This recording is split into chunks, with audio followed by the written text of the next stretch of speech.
अब तक आपने घोटाले तो सुने होंगे, कोल घोटाला, चारा घोटाला, शराब घोटाला। लेकिन ये जो उत्तराखंड के 38वें नेशनल गेम्स में हो रहा है वो तो मेडल घोटाला है। जी हां, अगर आपकी जेब में 3 लाख रुपए है तो आपको गोल्ड मेडल मिल सकता था, और अगर थोड़ा कड़की में है तो 2 लाख में सिल्वर और सिर्फ 1 लाख में ब्रॉन्ज। जी हां, ये कोई मजाक नहीं बल्कि ताइक्वांडो इवेंट में हो रही कथित मैच फिक्सिंग की दास्तां है, जिसने पूरे खेल जगत को हिलाकर रख दिया। तो आइए खोलते हैं इस घोटाले की परतें। 3 जनवरी को ताइक्वांडो के डीओसी को मैच फिक्सिंग के आरोपों के चलते हटा दिया गया था। कहा जा रहा था कि पदकों की नीलामी हो रही थी। गोल्ड के लिए 3 लाख रुपए, सिल्वर के लिए 2 लाख रुपए और ब्रॉन्ज के लिए 1 लाख रुपए वसूले जा रहे थे। अब जरा सोचिए, एथलीट अपना खून पसीना बहाए, दिन रात प्रैक्टिस करे और कोई बस पैसे देकर मेडल ले जाए। इससे बड़ा मजाक खेल भावना के साथ और क्या हो सकता है। मैच फिक्सिंग की खबर बाहर आते ही ताइक्वांडो के डीओसी टी प्रवीण कुमार को हटा दिया गया। लेकिन घोटाले की लपटें यही नहीं रुकी।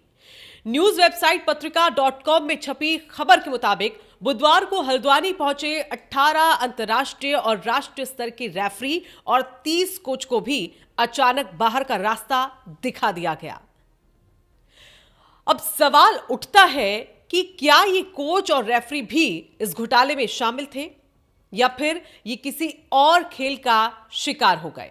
ताइक्वांडो फेडरेशन ऑफ इंडिया ने इस घोटाले को पूरी तरह से बेबुनियाद बताया है। फेडरेशन के उपाध्यक्ष संतोष कुमार मोहंती ने कहा कि पदकों की फिक्सिंग की कोई संभावना ही नहीं है।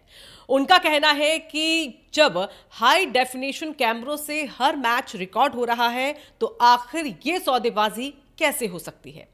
कुछ अधिकारी मानते हैं कि डीओसी के खिलाफ कार्रवाई किसी ठोस आधार पर हुई होगी, लेकिन पदक फिक्सिंग की कहानी पर संदेह जताया जा रहा है।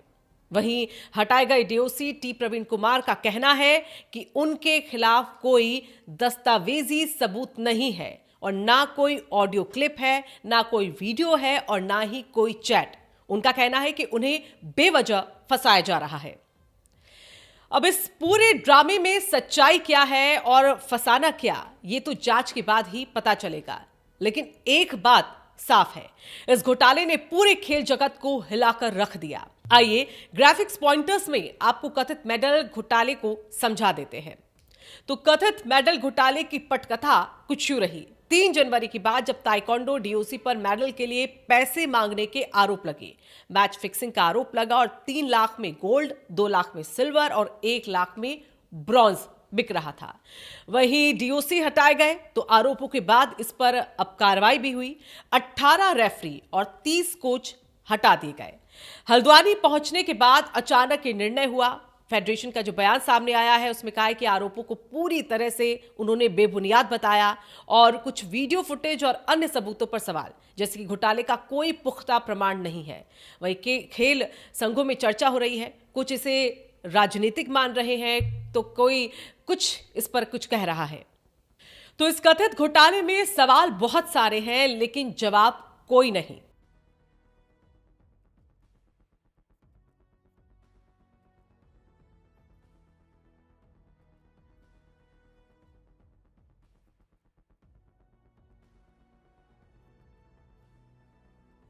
ये कुछ सवाल हैं जिनके जवाब आना अब भी बाकी है। लेकिन एक बात तो तय है कि अगर ये घोटाला सच साबित होता है तो ये भारतीय खेल इतिहास के सबसे बड़े घोटालों में गिना जाएगा।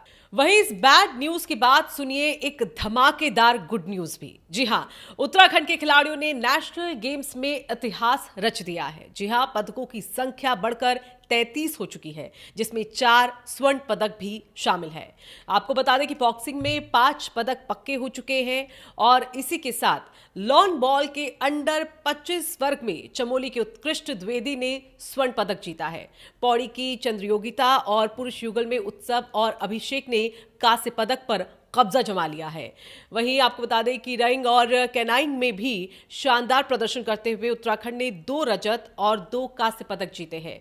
जहां उत्तराखंड मेडल्स की गिनती बढ़ा रहा है तो वहीं इसी के साथ कर्नाटक ने 28 स्वर्ण सहित 54 पदक जीतकर शीर्ष स्थान बरकरार रखा है। सर्विसेज में 27 स्वर्ण है तो 10 रजत है और 9 कांस्य के साथ ही 40 पदकों पर काबिज है। वहीं बात मध्य प्रदेश की करें तो 17 स्वर्ण है सहित 34 पदकों के साथ वो तीसरे स्थान पर आ गया है, जिससे महाराष्ट्र को एक स्थान पीछे धकेल दिया। और अब फुटबॉल प्रेमियों के लिए एक और धमाकेदार खबर। 38वें राष्ट्रीय खेलों में उत्तराखंड की फुटबॉल टीम ने शानदार प्रदर्शन किया। नेशनल गेम्स के सेमीफाइनल मुकाबले में दिल्ली को पेनल्टी शूटआउट में 5-3 से हराकर उत्तराखंड ने फाइनल में अपनी जगह बना ली है। बता दें कि हल्द्वानी के अंतर्राष्ट्रीय स्पोर्ट्स स्टेडियम में खेले गए इस रोमांचक सेमीफाइनल को देखने के लिए पूरा स्टेडियम दर्शकों से खचाखच भरा रहा। वहीं मुख्यमंत्री पुष्कर सिंह धामी भी मैच देखने पहुंचे। उत्तराखंड की टीम शुरुआत से ही आक्रामक दिखी, लेकिन दिल्ली ने 20वें मिनट में गोल कर बढ़त बना ली। 72वें मिनट में अजेंद्र सिंह की शानदार फ्री किक को आयुष बिष्ट ने गोल में बदलकर उत्तराखंड को बराबरी दिला दी।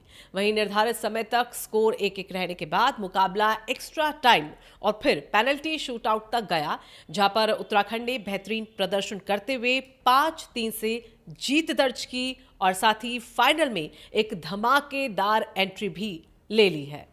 तो आपको बता दें कि किस तरह से उत्तराखंड खेलों में 38वां जो राष्ट्रीय खेल चल रहा है, किस तरह से एक एक करके जो खिलाड़ी सामने आ रहे हैं वो बहुत ही उम्दा प्रदर्शन कर रहे हैं। कई बार लोगों का ये भी कहना है कि इतने बेहतर विकल्प ना होने के बावजूद भी उत्तराखंड के जो खिलाड़ी हैं जिस तरह का उम्दा प्रदर्शन किया है वो काबिल तारीफ है। और इससे कहीं ना कहीं चाहे वो सरकार हो, प्रशासन हो, उनको कहीं ना कहीं एक सीख मिलती है कि हमारे जो भीतर खिलाड़ी हैं, हमारे राज्य के जो खिलाड़ी हैं, अगर उन्हें और मदद दी जाए, उनके लिए और भी अच्छे यहाँ पर इक्विपमेंट्स लाए जाए, उनके लिए अच्छे से अच्छे स्टेडियम बनाए, तो वो कहीं ना कहीं यहाँ पर हम देखेंगे कि आगे ओलंपिक में भी एक अच्छा और बेहतर प्रदर्शन करते हुए दिखेंगे। तो फिलहाल 4 स्वर्ण है उत्तराखंड की झोली में, लेकिन अभी देर नहीं हुई है, अभी और भी गेम्स खेले जाने हैं। तो ऐसे में उम्मीद यहाँ पर लगातार उत्तराखंड लगाए हुए है कि शायद उसकी झोली में और भी स्वर्ण आए, और भी रजत आए, और भी कांस्य पदक यहाँ पर आए। तो देखना होगा कि किस तरह का दिलचस्प मुकाबला उत्तराखंड के खिलाड़ियों का और तमाम राज्यों के खिलाड़ियों से देखने को मिलता है। फिलहाल यही कहा जा रहा है कि जहां एक तरफ घोटाले की बात चल रही है तो वहीं दूसरी तरफ खिलाड़ियों का मनोबल न टूटे, खिलाड़ी अपने प्रदर्शन को बेहतर से बेहतर करते रहे, यही कहा जा रहा है। और कहीं ना कहीं खिलाड़ी भी ऐसा ही कर रहे हैं कि वो खून पसीना एक कर रहे हैं और अब उसके बाद अपने बेहतर प्रदर्शन की ओर आगे बढ़ते हुए सभी की शुभकामनाएं फिलहाल खिलाड़ियों के साथ है, ताकि वो उत्तराखंड का नाम ऊंचा कर सके और गर्वान्वित होकर हर एक उत्तराखंडी बोले कि हाँ देखिए ये हमारे खिलाड़ी हैं। तो इस वीडियो को ज्यादा से ज्यादा लाइक करें और इसके साथ ही इस वीडियो को शेयर भी करना ना भूलें।